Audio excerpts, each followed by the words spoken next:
The thing about the I'm not good enough, and that is the most pervasive one, although the second runner-up is I'm alone. Everything that is not working, if I'm not getting fed properly, people are ignoring my needs, if I'm aware that my mother didn't want to be pregnant with me, I might form a self-sense of I'm not wanted. Wow. Whether she said it or not. Absolutely, and it happens in the womb. She is a licensed marriage and family therapist, a New York Times bestselling author, and an internationally recognized teacher of personal transformation. Katherine Woodward Thomas. You actually cannot progress in your life when you are making a home of victimization. What if all these bad things happen to us? We were traumatized, someone hurt us, they abused us, they abandoned us. Shouldn't we feel victimized? So you want to look at how is the source of it. Who was I being that allowed that to happen? Now, you have to kind of put your big girl, big boy panties on and really show up for yourself. It's hard to create from a victimhood is what I'm hearing. You can't create from victimhood. The first entry to creativity is giving up victimization.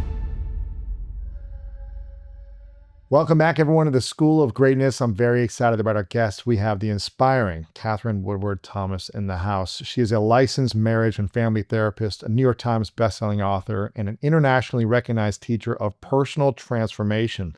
She spent decades helping people clear emotional blocks, align their inner world, and consciously create the life and relationships they desire. And I'm excited that you're here because the last time you were on was over a decade ago. And it was such a powerful conversation to help people heal. And you have a new book out called What's True About You: 7 Steps to Move Beyond Your Painful Past and Manifest Your Brightest Future. And the first thing I want to ask you, Katherine, is about why so many people don't feel like they are enough. You have these different core beliefs that you talk about in your book that block people from manifesting their greatest future and from feeling enough. Why do you think one of the biggest core blocks that holds people back is I am not good enough? Where does that come from? And how can we start to overcome that? Well, when we're young, our task is to form a sense of self and to understand who we are for others and where we fit into this world. And so when you're young and you can't do things for yourself and you have parents who are trying their best or, overburdened or whatever, and so there may be older siblings who can do things that you cannot do. There's a lot of ways that we would get the message that somehow I'm small. Somehow I don't have the power that I need to do the things that I would need to do. I can't get what I want. Also, children take on the emotional troubles of their parents. So if their parents are depressed and they can't fix their parent, or their parent is an alcoholic, they can't fix that. They don't internalize it. They don't have the cognitive, or we didn't have the cognitive capacity to recognize the situation with any kind of complexity or holistic understanding that, oh, my mother needs AA or my parents are having money problems. It became who I am, that somehow I am inadequate here. I cannot help this situation. I cannot do anything in this situation. I am too small. I am too insignificant. But there are also, so these are what I call relational woundings. The I'm not good enough is in relationship to someone. That's interesting. So you have to feel I'm not good enough based on what someone else thinks of you or says about you, or your interpretation of what they think or say about you. Your correct? Interpretation Interesting. of what they must feel about you. All beliefs have 3 components to them. Okay, what are they? We're a little unsophisticated. We'll say, okay, I think I'm not enough. But what that means really is that when I'm with others, what I'm projecting onto others is that others are better than me or that others don't value me. Okay. And then also there's a projection onto life that somehow I'm insignificant, that no matter what I do, I cannot get ahead. I have to do twice as much for half the reward. So there's a whole worldview that's centered on who I am, what is or is not possible for me, how other people are going to treat me, or how other people will feel about me. The thing about the I'm not good enough, and that is the most pervasive one, although the second runner-up is I'm alone, particularly in America, where we kind of live with rugged individualism, and we're all so separate, and we're on our little devices, which is only increasing that. But there are actually 22 of them, which I've determined are the most common ones. 22 core beliefs? Core beliefs at the level of identity that will actually serve as the inner glass ceilings on our potentials. Now, why they get perpetuated is what's interesting to me, right? So that's where they come from. We're forming identity before we have the cognitive capacity to understand the complexities of what's happening around us.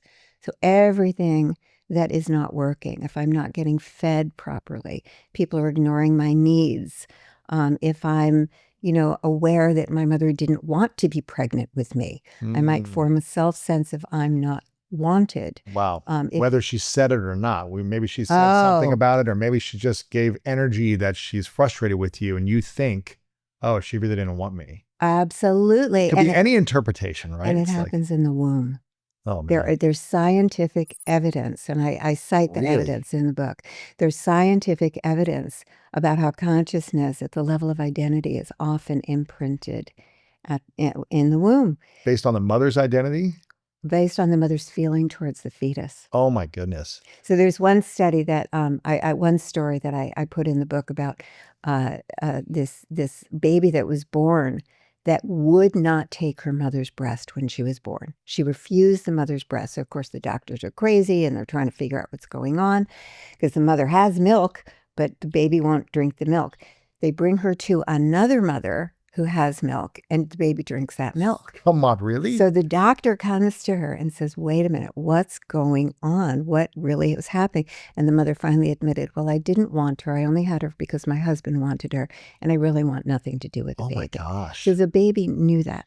As Maybe a new felt it, like the immune system and the nervous system felt like rejected almost, probably, or something. Absolutely. Wow. Right. So, but the danger is, and what we are all struggling, because we're all like, this is interesting. Like, how did these beliefs form?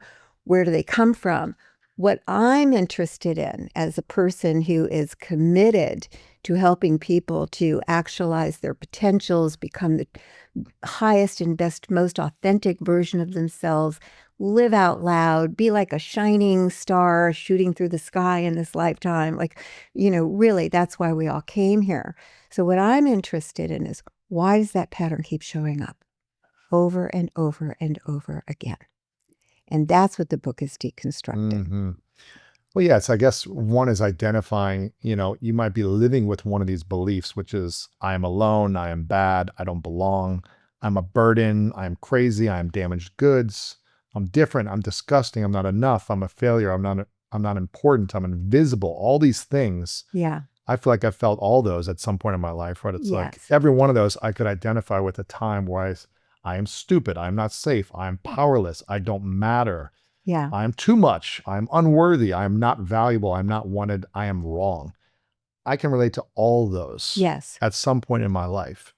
And I can think back to when I was a child or in my teens or 20, even a few years ago, and say, oh, there's a point of this where, yeah, I could relate to that. Maybe I don't live into those anymore, but I can definitely relate to feeling that and not knowing how to break free from those feelings. Exactly. Like, first you have to identify, okay, I'm saying over and over again that no one loves me, that I'm always left behind, or I'm not enough, or I don't matter, or whatever one of these beliefs is. I'm a burden, I'm bad, I'm wrong, all these things. First, I'm hearing you say is like learning to identify of what's, keeping us playing small from these feelings, and then figuring out how do we break free of each one that we identify with, which is really hard if you don't have the tools. Well, and I think people have been trying to do it for years. I mean, I became a psychotherapist kind of from the inside out, only because I was so committed to breaking free of my own unconscious false beliefs. I actually call them source fracture stories, the original break in belonging, right? The original wounding. And that I went to therapy for years. And yes, it helped. Oh my gosh, it saved my life, actually, really, because I was a compulsive overeater. I had an addiction that was severe. I was non-functional. Wow. So therapy really helped. Overeater, is that what you said? Yeah, overeater. I was a binge eater, when I was in my early teens and early 20s. It was out of control. Like I was even unemployable. Wow. So it kind of was a great thing, really, because it forced me to do my own work. I couldn't progress in life unless I handled that. So I went to therapy. I went to 12-step programs. I did all sorts of things to try and heal it. Now, it helps to go back. You've got to grieve. You got to see what happened. You have to understand it. But after that, if you just stay stuck in analyzing why you are the way you are, which I did for years because that was all that was really available, you kind of solidify the self of that story. Yeah. You stay stuck in the past as your identity, right? It's like you're staying in it rather than integrating the healing and transforming beyond it and creating a new story. Well, what we focus on grows. Yes. So if you're constantly, oh, there it is again, I'm not oh, it's because my father, and oh, it's because my mother. Actually, it is because your father. It is because of what happened and how you interpreted that. And, and then it's how you started to show up. This is another piece of it, how we are the source of our own experience. So in the I'm not good enough, what we tend to do is we overfunction, we overgive. Yes. We do. That was me for a long time. Which then achieve, accomplish, or whatever it is. Yeah. Well, and you start overfunctioning with other people so that they start underfunctioning. Yes. So in a way, you're training people that your time is not as valuable as theirs. You're not really as good as them. You're more subservient to them. This is how we then enroll a relational field that validates that story. Yes. Because self is not a solo phenomenon. Self is relational. Yeah. And so what's happening for most of us is that we're working on our issues, but we keep going back to the past. And what happens where we get stuck is that we get victimized by our own imprinting now. Right now, my father was this way, and now this is how I am, and I can't get out of it. And we get mad at ourselves, and we don't know how to figure out to reprogram ourselves. So we keep going backwards to do it. I did this for well over a decade until I finally figured out when I was like around 40, and I'd been working on myself since my early 20s. Okay, it's a long time to be swimming and analyzing why I am the way that I am, and then going to school to help other people analyze why they are the way they are. It's the future that actually pulls us forward. So understanding the past is a good thing, but staying there is not, is what I'm hearing you say. That is true. It will save your life, but it won't change your life. Interesting. So we can't just bypass the past and just say, oh, I'm not going to think about it. I'm just going to only focus on the future. Yeah. It's almost like we need to heal the memories of the past, make sense and meaning of them, but then say, okay, that is a different chapter of my life, and I'm creating a new chapter with a new vision, and I don't have to be stuck in that belief anymore. But I will tell you, I have a new form of psychotherapy that I've developed, and I have a group of therapists. We've been working on this together. You can actually bring a positive possible future into your preliminary work on healing the past, right? So in other words, it's like, I know you have a big destiny, and I know that your life has been really handicapped by this, history that you have with trauma. The commitment is, the context of our work is, within 2 years, you're going to be standing on that stage, or you're going to be in that happy relationship. Let's get to work and clear that now, so that the context is still the future. Because the future, what you initiate with the future is development. Who will I need to be in order to manifest and sustain that future? You don't necessarily initiate development in just healing the past. You look at it, you feel it, you grieve it, you learn how to regulate yourself. It's not necessarily developmental and most of us can't actualize our potential yet, because in being stuck in past trauma, we were actually missing certain skills and capacities that would allow us to create something other than the patterns we feel stuck in. It's probably hard to think of a beautiful possible future if we're stuck in past trauma as well. It's probably hard to step into it if we always have something kind of dragging us back or weighing us down emotionally. Yeah. It's, I don't know, it's going to be like in fight or flight trying to accomplish Well, it. you're in non-possibility. And by that time, living in the story of I'm invisible because you had a narcissistic parent who punished you every time you dared speak your truth or shamed you. Inside of the I'm invisible, what's underdeveloped is the capacity to even recognize your own feelings or your own needs, and then to be able to bring that forth to others and negotiate those needs with the assumption that other people might actually care about those needs if you brought them forward.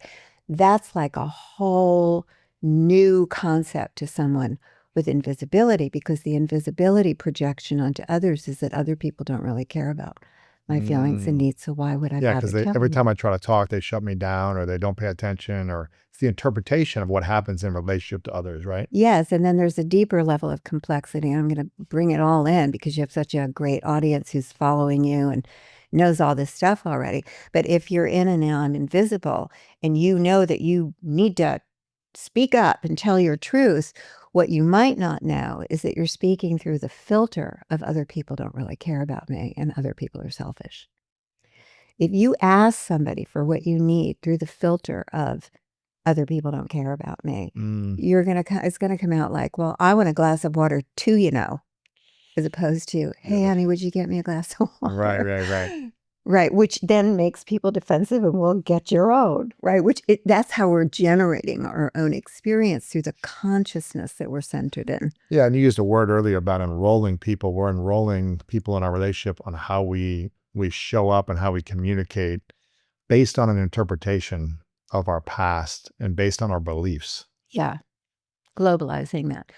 This happens a lot with I'm not safe. People feel I'm not safe. So they're going into their close relationships like this. Okay, prove yourself to Right, me, right. because the projection onto others from the I'm not safe is others have ill intent, others are going to hurt me. So this is where you get love avoidant behavior, where people crazy making, destabilizing, in, Sure. out, push, pull, long distance, all that stuff, trying to manage how you can have love, but not have commitment, not have anybody too close to you, because people will hurt you. So in order to really evolve beyond something like love addiction or love avoidance, you really have to get to the root of it, which is, this is the core belief. How old is that part of me? You have to differentiate your wise self from your wounded self. Usually when we get triggered, the wounded self is in charge and running the show. Yeah. Right? So we have to learn how to hold and contain our own younger selves that were wounded with deep compassion, presence, love, but get that little baby buckled up in the back seat of the car and not driving the Right. car. That's got to be so hard. I mean, it was so hard for me for so many years to figure out, how do I have a wise self in me when my wounds are running my life? Yeah. And it's so hard to, like, when you feel like you're suffocating because one of these beliefs feels so true to you. I'm not enough. People don't listen to me. I'm wrong. I'm whatever it is. If you're just like, this is true to my core. Yeah. Your wounds are running your life, not the wise version of yourself. Not Right. like this, 10-year in the future version of you that's had all the experience. It was so hard for me, and it's so hard for, I think, a lot of people to breathe and not feel some type of tension in their nervous system, or clenching in their throat, or pain in their stomach, or fear or anxiety around how is someone going to respond to me or react to me if I don't do X, Y, or Z. Yeah. It's such a fear if you haven't grown up with the experience of having a safe environment emotionally, I guess. So what's the process from identifying, okay, I know something is off in my life and I feel anxious sometimes, I feel avoidant, I have these patterns in relationships.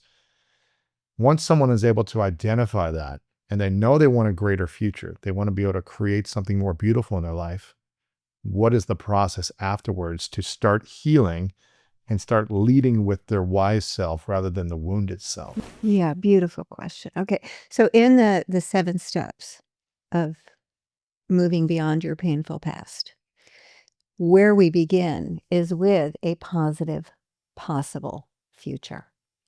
Now, I'm not talking about a goal, because goals are kind of like, to me, and this is my definition, so, people could argue with me, but to me, a goal is like the best possible situation that you could imagine, given who you are and your resources. Yes. Like, what's the best outcome that could possibly be predicted here? Okay. When I talk about intention, I'm talking about, let's get right to the gold.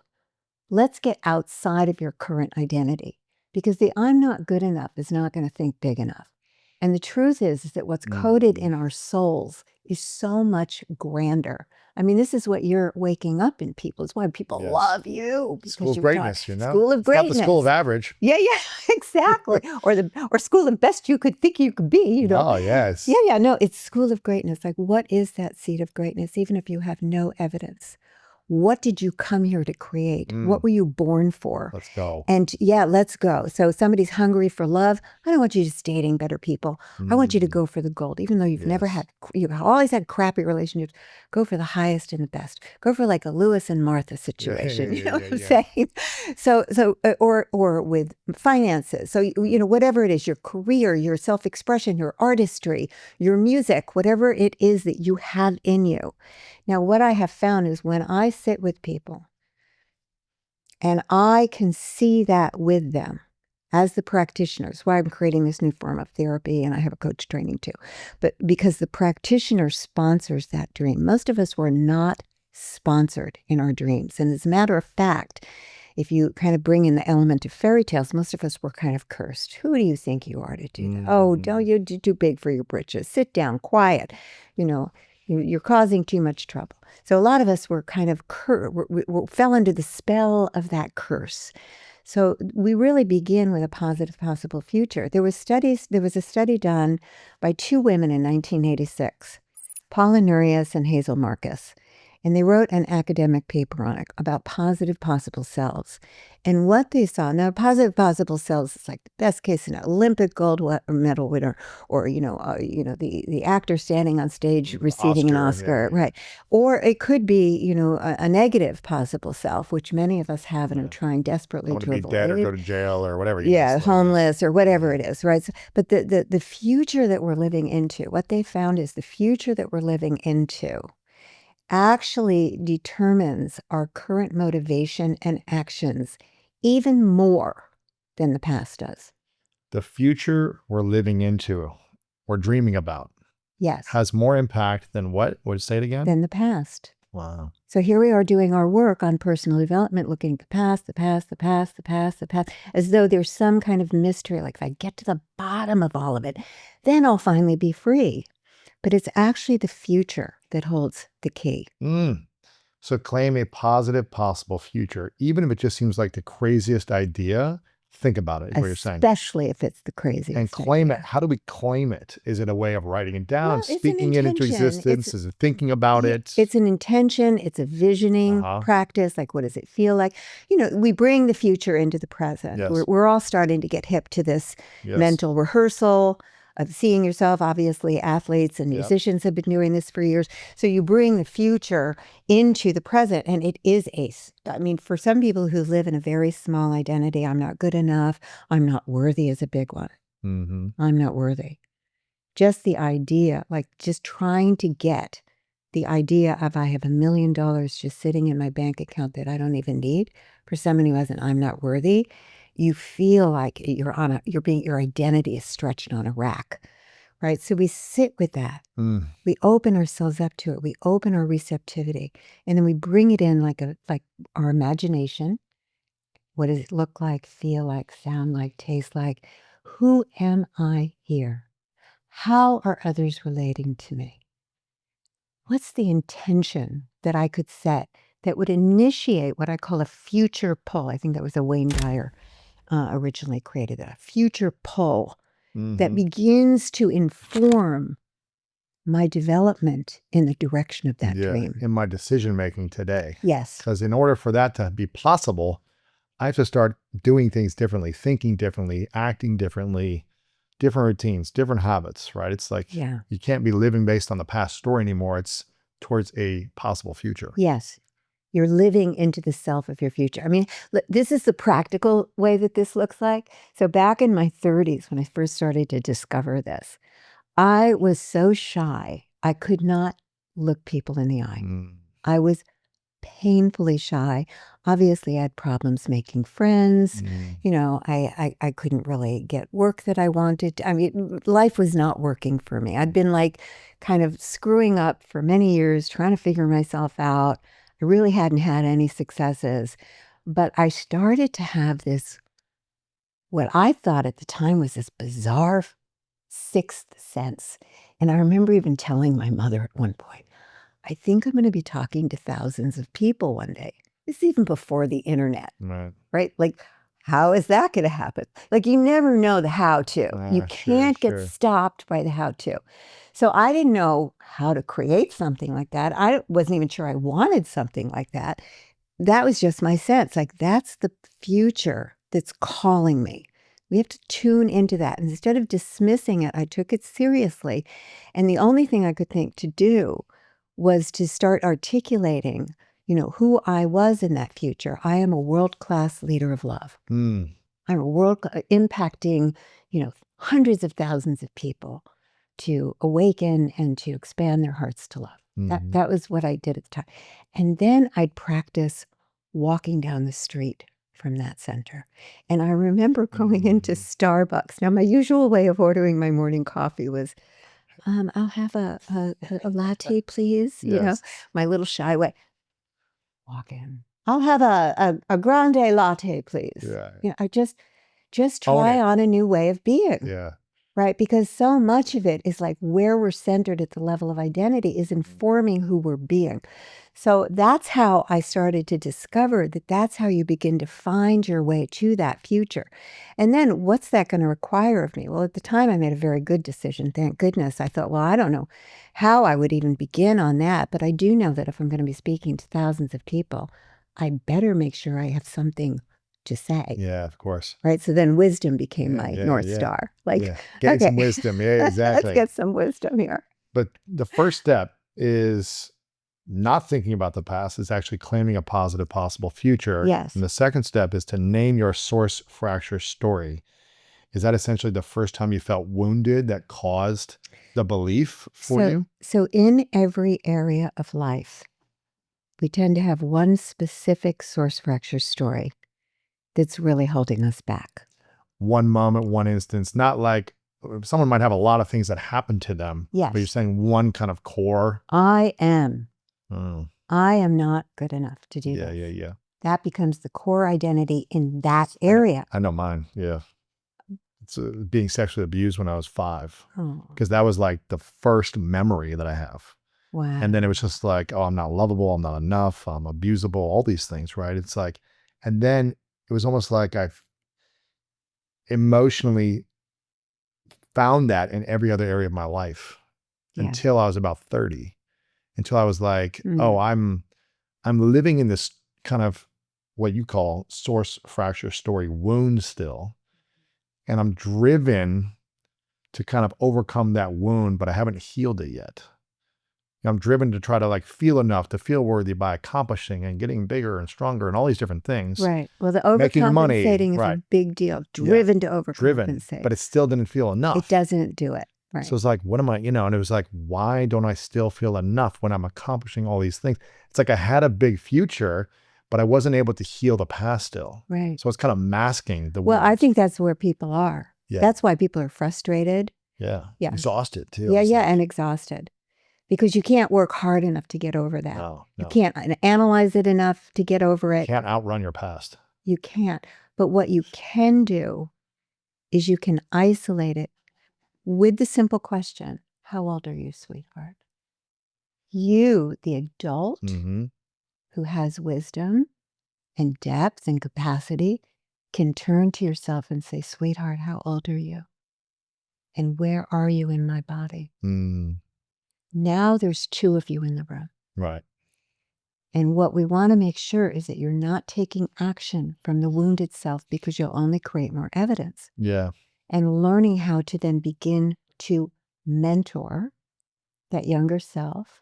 And the first way you do it is to say, I'm sorry for not loving you in the way you need to be loved. You repair that within yourself, because the source fracture story gets played out in the relationship with the self.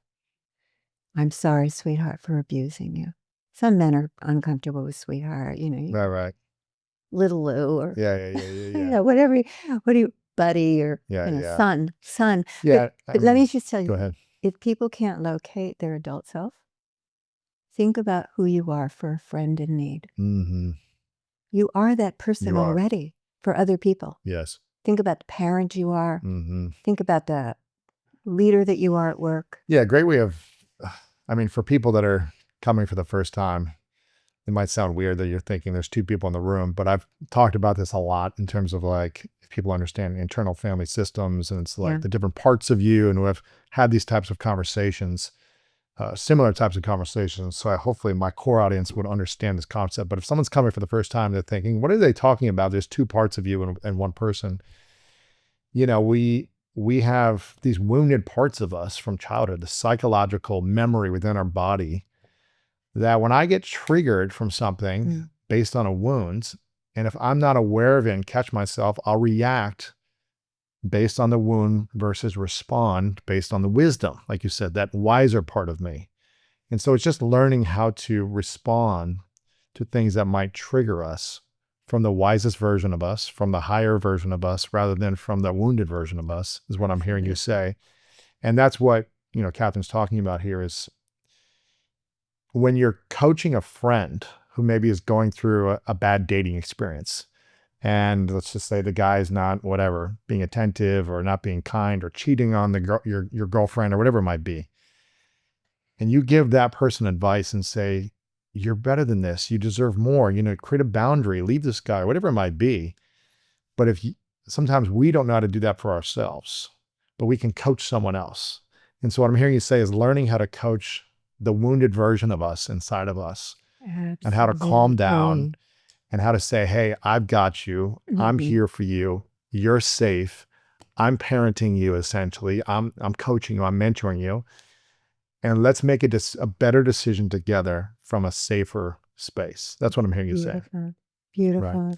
It's hard for people to understand that. Like, if you told me this when I was 25, I'd be like, you're crazy. What is this? Like, just tell me how to make money. Just tell me how to get the girl. Tell me how to do something else. Because I'd be too afraid to address the parts of me that didn't feel enough. And I'd be too afraid to even speak them out loud, that people thought I had a weakness. And I think there's a lot of, specifically men in the world, that are afraid to even speak out loud, that they have one of these beliefs that I'm bad, I don't belong, I'm a burden, I'm crazy, I'm damaged goods, whatever it might be. And I think the faster we can name our source fracture story and go through these 7 steps you talk about, the better our life will be in manifesting faster anything we want. Well, wherever we're centered at the level of identity is where we're generating our whole lives from. There's a lot at stake here. Say that one more time. Wherever we're centered at the level of identity is where we're generating our lives from. So there's a lot at stake. I can tell you a story. Sometimes stories help to integrate the concepts, right? So these ideas have really been informed by my privilege of teaching tens of thousands of people in live interactive classes since 2007. I don't think there's many people who can say I've had the opportunity to teach 60, 70,000 people in live classes where there's interactive coaching and people writing and stuff. So it's been I'm a clinician, right? It's on the court. And I'm a transformational teacher. I didn't do that as a psychotherapist. I did it as a teacher. But these ideas are big ideas. And they're actually, they could actually turn psychotherapy into a new direction for those who are ready to move into a future forward focus and start to really take these ideas and work with them and see how quickly the work goes when you have the context of a positive possible future, and when you're willing to help your client to understand themselves as the source of the patterns and get off of the victimization, like take a zero tolerance for victimization, which doesn't mean they weren't victimized. Right. Okay, it's just the most powerful place to be standing in life for those of us who are fierce about getting over this, right? So yes, you were victimized, and let's not make a home of it. Right. Okay. What happens if we make a home of being a victim to things we are victimized by? You just don't progress. You actually cannot progress in your life when you are making a home of victimization. What if something really bad happened to us? We were traumatized, someone hurt us, they abused us, they abandoned us, they left us for dead, they stole from us, they robbed from us. What if all these bad things happened to us? Yeah. Shouldn't we feel victimized and Well, you pity were and have victimized. everyone help us? It's not an either or. Yeah. Yes, you were completely victimized, but victimization has two parts to it. One is, who was I being, that allowed that to happen? Now that's canceled in any childhood situation. Right. Okay. Cancel. You were never, ever, ever responsible for anything when you were a kid. But, who was I being on, in that relationship that this person became so, ended up cheating on me, as for an adult, example. as an adult. Yeah, as an adult. That's a smart question to ask yourself. Okay, so Yes. what might my 3%? What was my role? Yeah. In conscious on a couple of people are so angry when they're getting, separated. So much the other person's fault. I just say 97% them. What's your 3%? Yeah. Okay, so you want to look at how is the source of it. But and even if you were a kid and you were victimized and abandoned and abused, and it wasn't your fault, why is it not worth it staying in victimhood as an adult? Well, the second part is, who will I be in the face of it? Mm-hmm. Okay, that's the second part of not. It's just the refusal to be in reaction to life, because we really want to be creators of life. Mm-hmm. And most of us are stuck in the being in reaction to life, which means we're not going to be able to generate the miracles that we came here for. Yes. Okay, so that's why. So you have to kind of, put your big girl, big boy panties on and really show up for yourself. Because it's hard to create from a victimhood, is what I'm hearing you say. You can't create from victimhood. The first entry to creativity is giving up victimization. Mm-hmm. And you're not free if you're a victim. You're never free. The other person is bigger than you. Mm-hmm. They have the power over you. Or just the interpretation of the moment or whatever happened that you felt abandoned or abused or neglected or whatever it might be, right? Yeah. That's interesting. And those feelings are valid. Of course. Okay, so that's where you have to hold the complexity, where you sit with yourself. And how long do you stay in victimhood? It's like when you've been traumatized. Whenever it comes up, Yeah, and you have to just turn towards yourself and you say, yeah, that hurt. Yeah, that was really crappy. And if I want to have a positive possible future, I can't stay in that. Yeah. Right? It's like, yes, that happened. Well, the context is, so the context of a positive possible future will give you a way to hold your challenges now in a way that's noble, that makes them bearable. Mm-hmm. Because, the whole thing about a positive possible future, also, you want to have a meaningful why in your positive possible future. If you're just in it for yourself, it's okay. But if you see that you're modeling for your kids, or you care about the next generation on the planet. Service to others is everything, yeah. Service to others is everything. So then you're going to go farther, inside of your resolve. Okay, well, I'm going to see this. This is what we're all learning now, how to be stronger, how to be wiser. This is my teacher of love. Some of us have very dark gurus in our lives, people who really betrayed us, really hurt us. Yeah. And, on some level you think about, okay, they woke me up.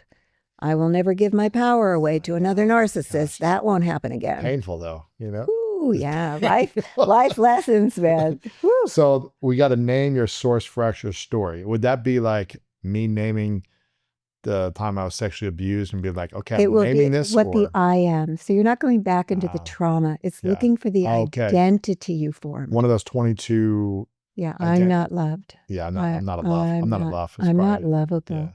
Yeah. I'm not lovable. Other people don't love me. Yeah. And life is pretty barren when you're not loved. I mean, it's just true. Kind of, you can't really expect much out of life. That's true. Yeah. So it's naming your source for your story and then mentoring that part. Okay. Step having a 3 relationship then, with yourself. Step 3 then is from the wise self, you actually tell the truth, because what we distinguish, you've got to distinguish trauma from truth. And you were talking about when it happens, it feels true. So the first thing you say to yourself is, sweetheart, that's not true. That's trauma. I'm so sorry you were wounded like that. Wow. Yeah. But that's not true about you. How do you believe something is not true about you when it feels so true? Well, you have to really kind of, look for the evidence of it. There are parts of us that know that the story isn't true. And it can be, look, psychedelics are all about this, right? Trying to wake people up out of the trance of the identity. And it can be big and lofty, and it can certainly be, you can go off into spirituality. We're all children of God or whatever, but it has to be related to the actual story that was created by that younger part of the self. You can't just split off and just have a new identity over here. This part of you needs rescuing, truthfully. There was no adult there, Lewis, who was able to sit with you within 24 hours and say, honey, I'm so sorry that happened. No. You are so loved. You are safe now. Yeah. We've got you. You're okay. Even with that, you might still be traumatized. You might still need to be reminded over and over. That's right. Have a healing journey. Right. So what happens? Safe. Yeah. Absolutely. And what happens is when we get triggered, our own adult goes out the window. Yeah. And there's still no adult presence to wake us up. So it's almost like you got to be your own fairy godparent and come down. You look Glenda the witch or whoever the warlock. You got to come down with love. And you got to find. Now, I'll tell you another story that showed me how easy this could be, actually. So I was sitting in my 20s. And I was a wannabe actor in New York, and obviously nothing really worked for my life. So I had a lot of rejection, a lot of failure. And I was waiting tables, and I had this great group of people I was waiting tables with. A couple of them are still my friends today. And one of them was named Billy. And I had a really bad audition that day, and I'm sitting there complaining and crying and, crying over my wine. It was after the shift was over, we're all drinking wine. And I'm crying, and nothing's ever going to happen from life. I'm never going to make anything of my life. It's over. I was crappy again today. And Billy reaches across the table. He takes my hand and he says, I'm so glad you're facing it now, Katherine. And I grabbed my hand away. I said, how dare you say that to me? He said, thank you. What was the part of me that was like, how dare you say that to me? That was the wiser self. That was the part that just knew, this is a story I'm in right now. So all of us know there is a part of all of us that we know that that's not true. We're just so captivated by the emotions because the false centers have an emotion to them. Of course. So we have to train ourselves to step outside, to witness, to mentor, to find the part of us that actually knows a different story. And to begin to work with that self. Yeah. And that's where we come up with power statements. Power statements deconstruct. What's an example of a power statement? I am alone. I didn't come here to be alone. I was born to love and be loved. I have the power to grow my relationships, healthy, strong, vibrant, and long-lasting. Right? There's an assertion. There's a ferocity to it. It breaks up the I'm alone. It wakes you up out of the trance. Yeah. So you almost have to coach yourself in that and using those statements. Yes. That's good. Yeah. Because you talk about the next step is seeing yourself as source. What does that actually mean when you've been a victim or had bad breaks most of your life? This is one of the most important things that we can ever do, is to see yourself as source. Very few of us are trained in how to do it. Most of us, when we go to say, well, what's my part, that 3%, we'll drop into shame. See, I'm just too stupid. I have bad karma. I'm too screwed up from my parents. My parents screwed me up too badly. I'm just not good enough. We'll go back into the source fracture story. Oh. So one of the things you have to learn is how to objectively notice your own choices and behaviors without dropping into shame. The other thing that we will do is we will then, how am I the source of this? We'll go back into our psychology. Well, my sister always, competed with me and so blah, blah, blah, blah, blah. And that's why I am the way that I am. No power in that story. Interesting story. Good to know. Right. There's no power for a greater future. No power to generate a greater future. Yeah. So what we're looking for is what's your access to power? So this skill of being able to really own your choices. So an example from my life, when I was looking at my patterns in love, right? But as I was first writing Calling in the One, 20 years ago, and I saw, my pattern was unavailability and married men. So from a psychological perspective, one married guy after another, it was really horrible. I was horrible. So to even do that, but that's what I was doing. And from a psychological perspective, it's just kind of like, ABC, because my father left when I was young, married a woman who didn't want anything to do with me, wasn't allowed in their home, condition of their marriage that I wasn't part of their family. So he used to sneak out and see me. So I'm the other woman by the age of 8. Oh my gosh. Okay, so you kind of get it. I mean, it's very dramatic. Oh my gosh. So, you were the other mistress by the age of 8. Yeah. So, wow. Not a big mystery why I'm dating married men, okay? Because I'm finally getting my dad to choose differently, which never actually worked. Wow. But so that was one way of seeing it, which gave me no access to power. The other way of seeing it, when I looked for myself, how am I the source of this, is that I realized that inside of this deep I am alone story, I had a corresponding belief that no one will ever really be there for me. So when I would date people from that perspective, it didn't occur to me that I needed a man who would actually be able to show up for me. Yeah, emotionally available. And yeah. Not in a relationship already. I'm looking at chemistry. How cool is he?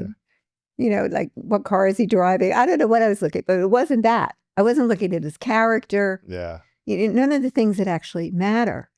So in owning that and seeing that clearly, like, wow, I wasn't looking at the right things.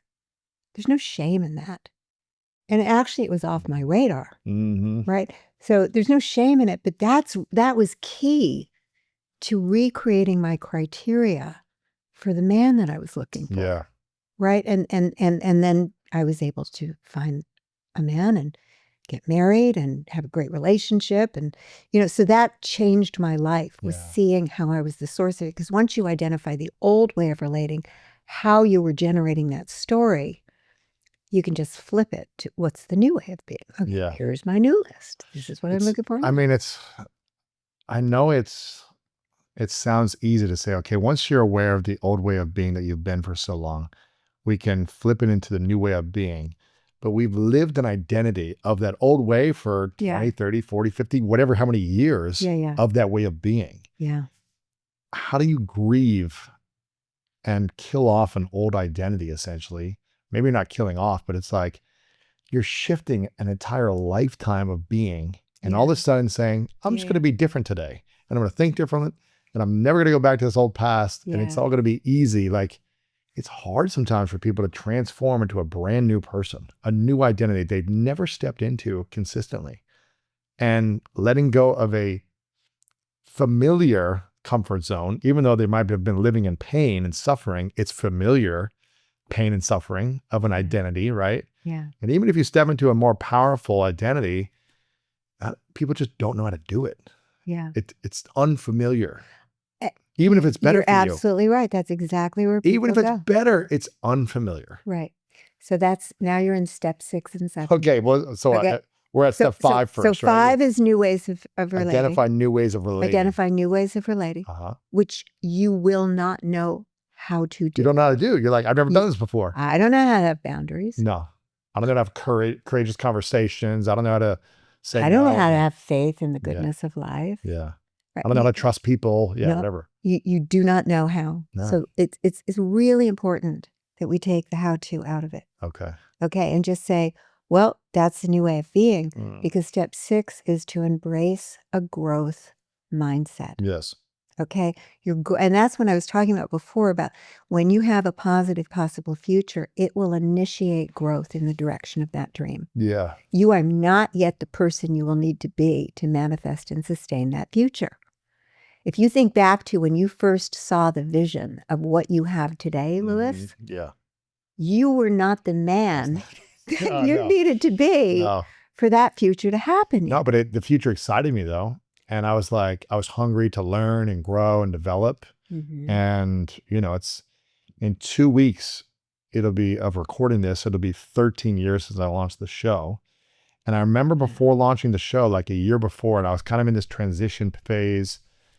And I was like, gosh, I've done a lot of things. I've made money. I've gotten out of like being broke. I've like figured this out, but I'm still not fulfilled. I didn't have like this big future beyond just not be broke and make more money, right? That was like, it was like, get off my sister's couch, make money. But then once I got there, I was like, I'm not fulfilled. And my relationships are falling apart. Like, there's something missing. And I just kept thinking about, God, all I want to do is just sit in front of really inspiring people, learn how to be better myself, and then share that with others.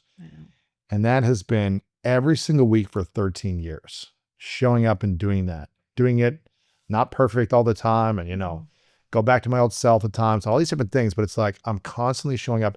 But I remember having that vision of like, this is what I want to do. Mm-hmm. And I just want to inspire people through interviewing and learning as well, and sharing my story of what I'm learning. And it's just, I'm constantly doing that.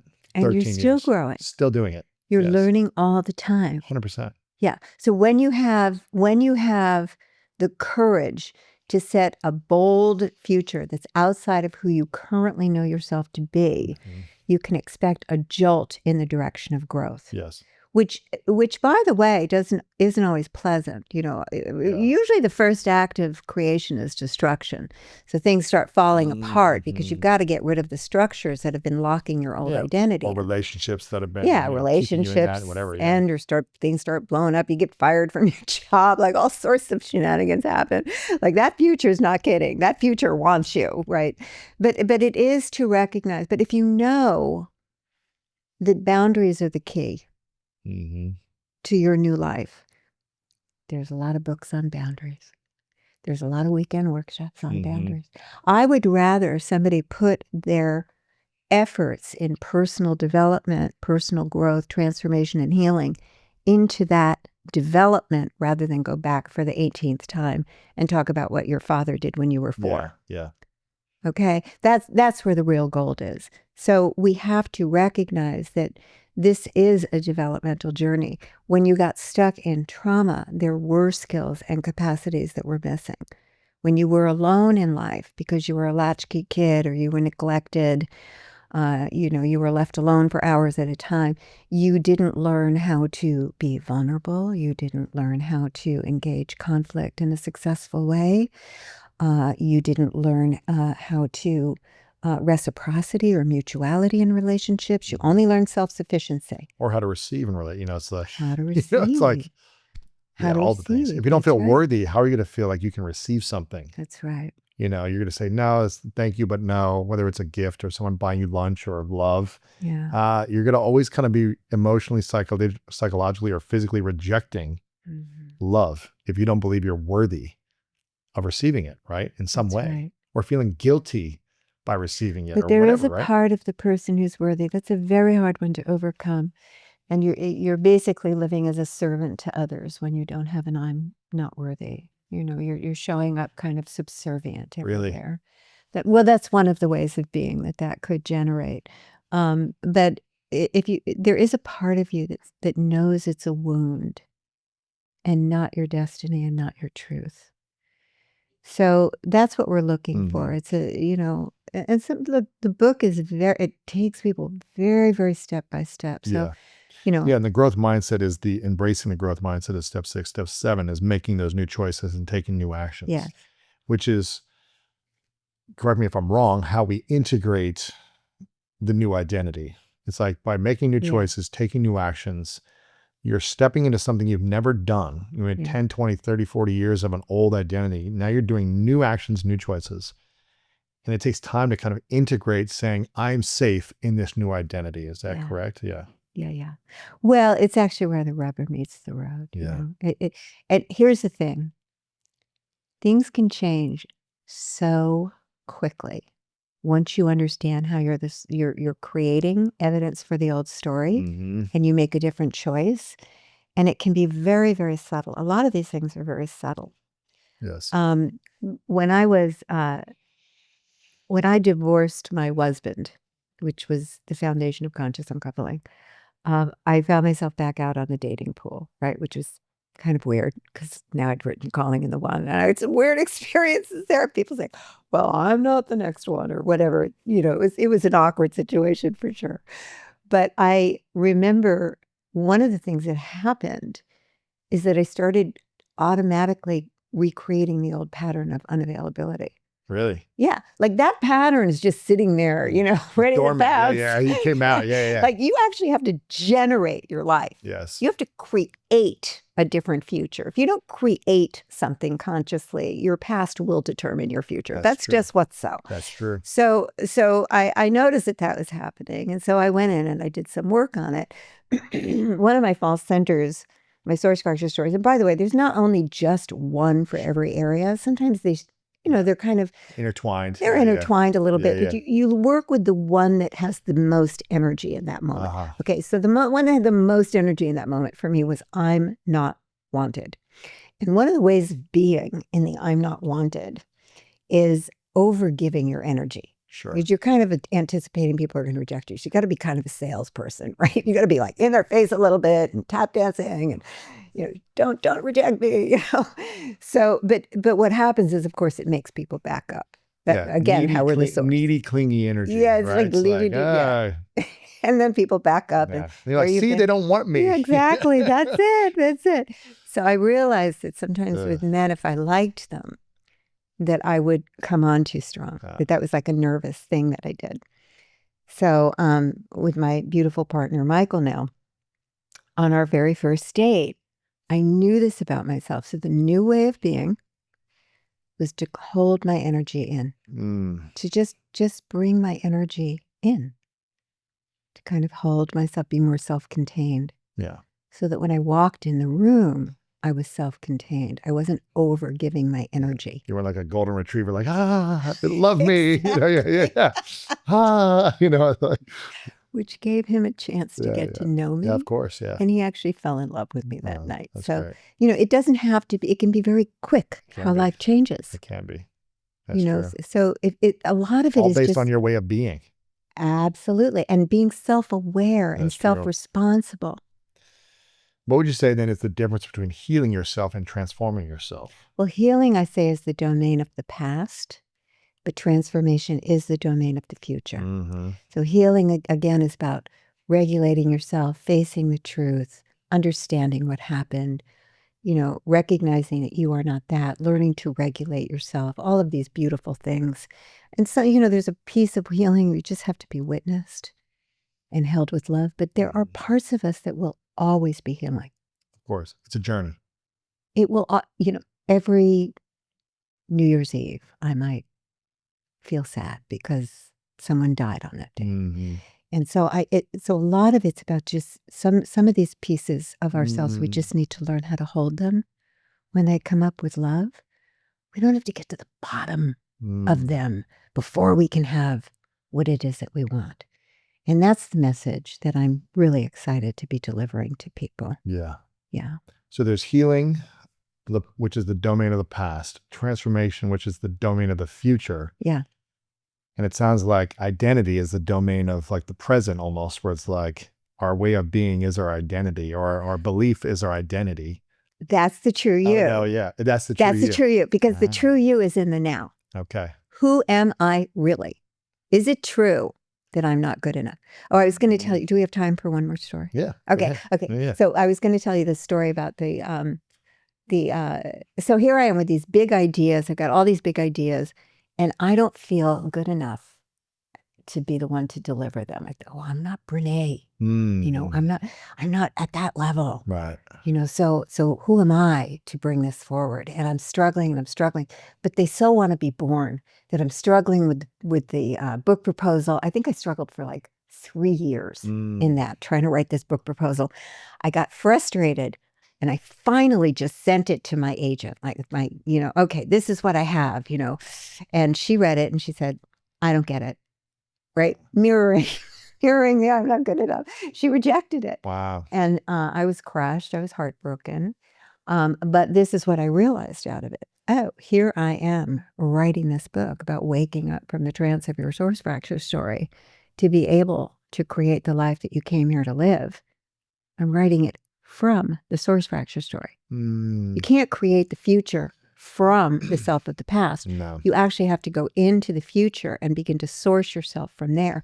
So I asked myself, what's really true about this idea you're not good enough? well, all of us are imperfect and all of us are doing the best that we can. And life seems to have given this teaching to me. So I guess if life thinks I'm good enough, it's just mine to do. Yeah. Like, I don't need to get into that business about I don't need to compete with anybody. I'm just me. Right. So I woke myself up from the trance. A few months later, I called my agent because she's my friend and I needed advice. And I believe that people can say no to you and you can still love them. They get to have boundaries, Yeah. right? They can have their perspective and their feedback. They can disappoint you and you don't withhold your love. So, but I called her because she's smart and I wanted her opinion. By the end of that conversation, she said, I need to revisit this book. That was because who I was being. It was different. Different energy. A whole different energy. She got the book. She ended up shaping the book. She got me an amazing book deal. The book is integral to her. So that's what I mean. Like, we're sourcing ourselves and our lives from the identity we're centered in. Yeah. But the true you is actually a flexible you. If I say, okay, I'm not a perfect person and I'm open to learning and growing and becoming who I need to be to create that book. Now I'm a fluid self. The old false centers are a fixed identity. They never change. They never change. There's no fluidity and they're shame-based. So if you collapse into a shame-based identity, you'll stop growing. From the true you, you're open to feedback. You can learn. Setbacks don't crush you. They disappoint you, but they don't crush you. You keep going. You grow from the experience and you can stay on track to actualize the future you're committed to. When you mentioned kind of how you had this, I guess, lack of self-belief, or maybe, I don't know if it's a insecurity. I felt inadequate, inferior. Imposter syndrome is what I was thinking of. Imposter syndrome. So you're saying, I'm not Brene, or I'm not this, right? I haven't done this yet. Like, I'm sure there's a lot of people listening or watching that have this kind of imposter syndrome. Yeah. How do we overcome that when we're trying to create a bigger, powerful future that we've never done before? Well, I think the imposter syndrome is reflective of where am I centered at the level of identity. So you look at what it is that you're committed to creating. And then the actual practice is to first connect with the part of you that can be a witness to your own experience, that has some wisdom. You're not going to collapse into getting blended with that younger part of you. And then you think about the pattern, what usually happens in this area, right? So I want to be a successful actor. What usually happens is I get rejected at everything I do. And, then I get bad reviews when I get cast. That's the pattern, right? So then you say, well, how does it feel in my body when that pattern happens? You just imagine the patterns happening now. When I get rejected or something? When I get rejected. How do I feel in my body? Where do I feel it? And then you say, what's the I am in the center of that feeling? Right. And I'm not smart enough. I'm not lovable. I'm not whatever it is. Yeah. That's how you find the source fracture story in that particular area.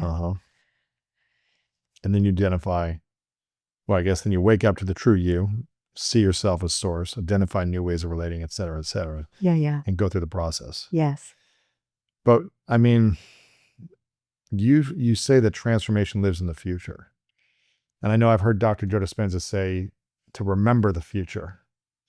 And I like to ask questions on here, like, if your 10-year self in the future was giving you advice now, what would that wiser version of you be saying to yourself right now when you feel stuck? So how do people in this process, when they're feeling stuck, what is the process you really like to tap into that, I guess, wiser future self, to overcome the imposter syndrome, to overcome the I'm not enoughness, to overcome all these feelings, so that you can actually feel good again, as opposed to feeling bad? Yeah. Well, I think what you're talking about is, how do I shift centers when I'm really captivated emotionally by the story of the past? The wounded self. The wounded self. And it does feel it is very pervasive. And that's sometimes why it's very hard to language. Yes. I think one of the ways that I have found helpful is to name it accurately, to really name it and to give it the age, because once you give it that age, even if you can't get outside of it, then what I sometimes do with people is I have them imagine then like a 4-year-old sitting in front of them who just had a trauma and has collapsed into this meaning. And they are coming as, the light. And what might they say about this conclusion? We're talking about the conclusions we came to that limit our lives. Yes. Right. So what might they say? And usually people have enough compassion if they can externalize that younger self to be able to speak to that younger self in a way that brings some light and some hope. But you're right. Before you talked about many of us are kind of rusty in that area. We're not used to that dialogue, but it is one of the most important things that we'll ever learn how to do. It is the thing that actually allows us to really transform beyond the pain of the past. I mean, they talk about this in the sports world as like this self-talk, something that I learned all the time when I had insecurity or fear before games. It was like a self-talk, or before a big moment. If I'm shooting a free throw, when the game was on the line, it was like how I spoke to myself would typically determine the results. Wow. It would influence the results. If I'm Yes. like, I'm going to be a fool, I'm going to don't mess up. It's like, if I'm thinking about the negative, I'm probably going to react from pain or a wound or a fear rather than seeing a bigger possible future of you've got this, or stay present, or be in the moment, or you can do anything, like That's right. speaking into a bigger future. Yeah. And it's a practice. It really is. And it could be a moment by moment thing that we need to be doing to remind ourselves these mantras, this self-talk, and finding tools that we can master to overcome whatever life is throwing in our way. Yeah. And speaking of tools to master, you've been doing this for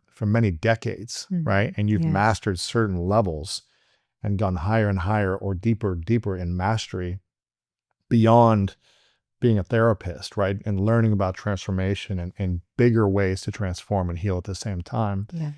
And when you were telling me beforehand, when you sold the book deal, you also got the call that you had cancer around the same time, or that same week. 2 days later. 2 days later. 2 days later. And so when you feel like you've mastered these tools, right, for so long, and you've overcome all these challenges and created a beautiful new relationship, and you have this wisdom to share with the world, but then you get some news like this with a new challenge or potential obstacle in your way. Yeah. How did you not fall back into old patterns of wounds or whatever that could have shown up? And how did you stay focused on the future and not living in the past or fear? Fortunately, you're right. I did have decades of experience of this way of being. So it's actually organic to me now to live from the truth of who I am.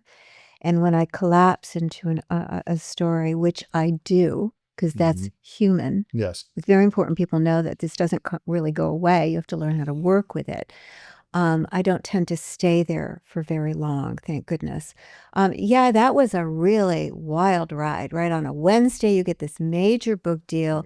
6 houses were bidding on it. We went with the one we loved. We're so happy with Penguin Life. 2 days later, cancer. Oh. So, and the book was due the exact same time that the cancer treatment was scheduled to be over. So I wrote the book when I was in cancer treatment. But the truth is that helped a great deal. Because it was so joyful to write this book. It was so uplifting, and to finally be at a place, I mean, it's taken really decades to put this all together, right? So this is, out of all the work I've done, calling in the unconscious, uncoupling, this is my true purpose for being born. And it actually is the teachings underlying both of the other books and why they work. But it lifted me every day. So I just, you just decide, who am I going to be in the face of this? And the context of the future that I was living into, which is really the big future I'm living into, is that this book recontextualizes how we engage our personal development work. I've pioneered 2 other things into the world that I'm very proud of, calling in the one, even though everybody's now aware of law of attraction and your beliefs and your manifesting love. It was actually the first conversation. in 2004. Nobody else was trying. I almost didn't get a book deal because the editors would come back and say, well, she's saying something nobody else is saying. Right. And I remember saying to my agent at the time, I think that's a good thing. Yeah. But I mean, I don't want to brag, but this is the reality of like Sure. who I get to be, is that I pioneer new things into the world, which I feel, so grateful for. And then Conscious Uncoupling kind of, broke the glass ceiling on how we do divorce, and now there's a lot of different books on it and teachings, but so there's a way that I'm given that privilege, and so I see this book as the privilege that it is. So that future of repositioning how we all engage personal development work to turbocharge our capacity to outgrow the imprinting of our past and create the lives that we want to be living. And ultimately, Lewis, the world that we want to be living in, because this is what we need to learn how to do for ourselves so we can bring it into the world. That future just carried me and is carrying me today. Like I'm still in treatment, right? So it got better, and all the tumors went away and they shrunk, and now some of them are back. And so you're on a journey when you're dancing with atypical cells. But you see, like, truthfully, I'm just, this is life, and we all go through hardships. Yeah. So when you have a context of the future that you're living into, it repositions the challenges that we're in. And you can live your life not from where you are trying to get to that future, but from that future, which then informs, who do I need to be today? Yes. Right. So it has really only truthfully increased my strength and increased my capacity to stand in that positive possible future. I vision every day a future where my body is healthy. I thank God every day for healing my body. And at the same time, I'm aware that we're all only here for a minute. And we better as well, we might as well do what God put us on this earth to do, or what we feel in our souls we're put here for, and get busy living into that future, because time is finite on this level. And so I accept that. I'm 68, and, we're lucky to be living this long, really, because 100 years ago, people were out by 40. So, I'm grateful for my life every day, and I'm really committed to the privilege of being able to birth these ideas into the world. That's beautiful. Beautiful wisdom. If you could, I'm going to turn 43 soon. I never really celebrated my birthday, but that's my birthday is coming up in the next couple months. 43, and I just had twins, which you're aware of, and my audience is aware of, twin girls. If you could give me one piece of advice on how to best approach fatherhood for two girls. Yeah. In the world that they're entering in right now, and the life that we have right now, and what's happening in the world and the culture and everything, I'm sure everyone's got a piece of advice on how to be a conscious parent. But if you could just give one piece of advice to myself or any new parent on how you would approach fatherhood or motherhood at this season, what would you say with your infinite wisdom? Such a sweet, sweet question. I mean, the first thing that comes to me, I know you're already doing, which is to sponsor their potential greatness. Oh, 100%. 100%. Speaking into it. Yeah. Creating it with your words. Speaking into it, yes. Absolutely. Absolutely. Yes. But the other thing, that, and once this book is out, we're going to be looking at doing a parenting book.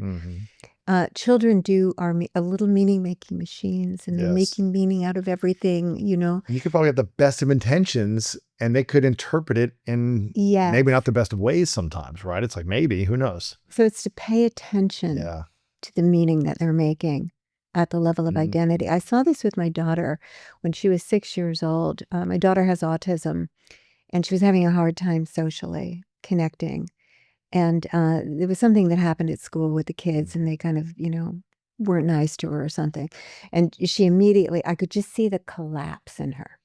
The shrinking. Right? It's not like they come to you and say, I have a belief now that I'm not good enough. The energy shifts. The energy shifts. They come back and they're like just quieter, more in their room or whatever. Yeah, they're not as free. Yeah, she wasn't as free. She wasn't as happy. And I caught it. And I was able to sit with her and intercept it. And I was able to language it. I think what you're making it mean is But honey, what it really means is this. Mm. And who you are is this. And I did see a shift back when I was able to catch that and do That's that good. for her. So I think there's a lot to be explored there because I course. haven't done a lot of research yet in that area. But that's what I would, encourage you to do. Yeah, it's probably catching when they make a weird face or their energy shifts, it's like catching it and communicating with love on, what they're trying to make meaning of, I guess, and trying to shift it. Well, children don't have the cognitive capacity Yeah. to hold complexity till they're about 7.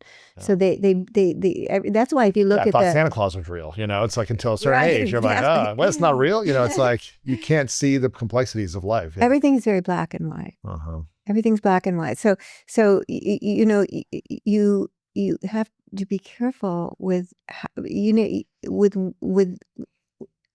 they're interpreting Mhm. their experience. So to just be Pay attention to it. pay attention to be the one who helps them to.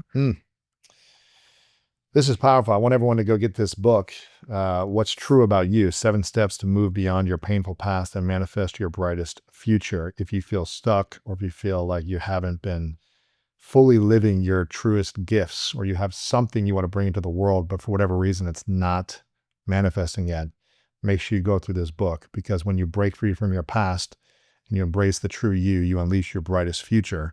And that's what everyone deserves to be living if they're willing to do the work. They can get the book anywhere. Again, What's True About You, get it for a friend. They can check you out on your website, KatherineWoodwardThomas.com. The same thing on social media. And I hope everyone gets this book and shares this interview with a friend as a starting point as well. I've got a couple final questions for you. Okay. I think I might have asked this to you 11 years ago when you were on the show. Oh my goodness. But I'm not sure if I started asking these questions back then. So I'd have to actually go back and reflect and see if that was the case. But I started at some point asking people a question at the very end of the episodes called the 3 truths. And maybe I did this with you. I think you did. Maybe I did. So I can't remember if I did it in the first 6 months. You did. 15 I have years. no Okay. idea what I said. Yeah. But... All right. So we'll see where you're at now, 11 years later, and we'll reflect back on what you said then. So imagine you get to live as long as you want in this life. Amen. And you get to create everything you want from the most powerful future version of you. Wow. And it all comes to life. But at the end of the day, when you pass away, many years away, okay, you have to take all of your work with you.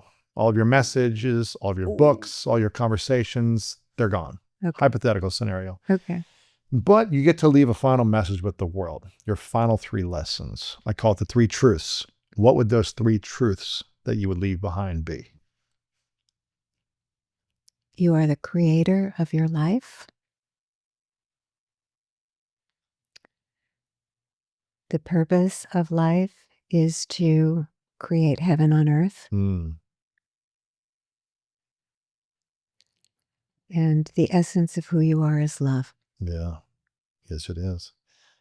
Before I ask the final question, Katherine, I want to acknowledge you for your constant journey of transformation for your personal life and for bringing your message to so many people one-on-one, group settings, and even more so with your content and your books and your programs that you have online as well. The fact that you live a life of service to help people heal and transform into their greatest self, I don't know a better way to live. So I want to acknowledge you for the constant journey, even through the challenges you keep facing. And it's a beautiful thing to witness how you approach life with everything you've been through and everything you're going through right now. So I want to acknowledge you for the love you bring to so many people. It's really beautiful. Thank you. Of course. My final question is, what is your definition of greatness?